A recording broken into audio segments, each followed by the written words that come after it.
बिहार में एक बड़ा राजनीतिक बदलाव हुआ है। पहली बार भारतीय जनता पार्टी की अगुवाई वाली सरकार बनी है। नीतीश कुमार के इस्तीफे के बाद सम्राट चौधरी ने 15 अप्रैल 2026 को मुख्यमंत्री पद की शपथ ली।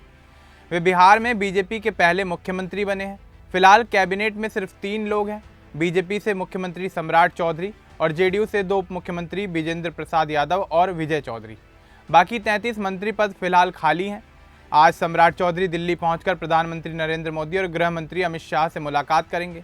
यह मुलाकात शिष्टाचार मुलाकात मानी जा रही है, जिसमें कैबिनेट विस्तार की योजना बनाई जाएगी। इस वक्त बिहार की नई सरकार की शुरुआत और भविष्य में उनके द्वारा बिहार के अंदर होने वाले आगे के कामों पर फोकस करेगी।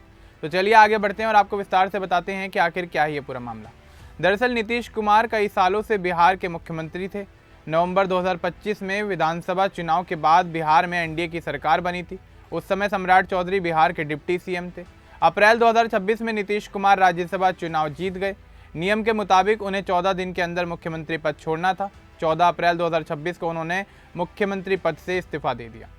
15 अप्रैल 2026 को पटना में राज्यपाल ने सम्राट चौधरी को मुख्यमंत्री पद की शपथ दिलवाई। साथ में जेडीयू के 2 नेताओं विजेंद्र प्रसाद यादव और विजय चौधरी को उप मुख्यमंत्री बनाया गया। यह समारोह छोटा और सादा था। प्रधानमंत्री नरेंद्र मोदी और अमित शाह वहां नहीं पहुंच पाए थे, लेकिन दोनों ने बाद में सम्राट चौधरी को बधाई दी और कहा कि बिहार का विकास तेजी से होगा। शपथ लेने के बाद सम्राट चौधरी ने कहा कि वे पुरानी सरकार की अच्छी योजनाओं को यूं ही जारी रखेंगे। उन्होंने 29 विभाग अपने पास रख लिए हैं। उप मुख्यमंत्रियों को कुछ विभाग दिए गए हैं, लेकिन पूरे मंत्रिमंडल का विस्तार अभी नहीं हुआ है। बिहार में कुल 36 मंत्री बन सकते हैं। अभी सिर्फ 3 पद भरे हुए हैं, बाकी 33 पद खाली हैं। आज सम्राट चौधरी दिल्ली में हैं। बिहार में सीएम बनने के बाद यह उनकी पहली दिल्ली यात्रा है। वे सबसे पहले प्रधानमंत्री नरेंद्र मोदी से मुलाकात करेंगे। आपको बता दें कि यह एक शिष्टाचार मुलाकात होगी। इसमें बिहार के विकास के मुद्दों पर बातचीत होगी। सम्राट चौधरी प्रधानमंत्री नरेंद्र मोदी को धन्यवाद देंगे और भविष्य की योजनाओं पर चर्चा करेंगे। इसके बाद वे गृह मंत्री अमित शाह से मुलाकात करेंगे। माना जा रहा है कि इस बैठक में कैबिनेट विस्तार का पूरा प्लान बनाया जाएगा। बीजेपी कोटे के विधायकों के नामों पर फैसला हो सकता है। अभी बीजेपी से सिर्फ सम्राट चौधरी ही मंत्री पद पर हैं। जेडीयू के 2 उप मुख्यमंत्री हैं और बाकी के 33 मंत्री पद फिलहाल खाली हैं। बिहार में होने वाले कैबिनेट विस्तार में जाति और इलाके का संतुलन बनाकर रखा जाएगा। बिहार की राजनीति में यह बहुत ज़रूरी है। नई सरकार चाहती है कि हर वर्ग और हर क्षेत्र को ध्यान में रखा जाए। सम्राट चौधरी ने पहले ही कहा है कि सरकार जल्दी काम शुरू करेगी। विभागों की समीक्षा भी हो रही है। बीजेपी कार्यकर्ताओं में खुशी का माहौल दिखाई दे रहा है और ऐसा इसलिए क्योंकि बिहार में पहली बार उनकी पार्टी का कोई नेता मुख्यमंत्री बना है। नीतीश कुमार के 20 साल तक बिहार में सीएम रहने के बाद यह बदलाव पार्टी के लिए नया मौका है। सम्राट चौधरी ने कहा कि वे केंद्र सरकार के साथ मिलकर बिहार को आगे ले जाएंगे। दिल्ली की इन मुलाकातों का मकसद सिर्फ धन्यवाद नहीं है, इसमें राज्य और केंद्र के बीच बेहतर तालमेल बनाने को लेकर भी बातचीत होगी। बिहार के लोग अब इंतजार कर रहे हैं कि दिल्ली से लौटने के बाद सम्राट चौधरी किन चेहरों को मंत्री बनाएंगे।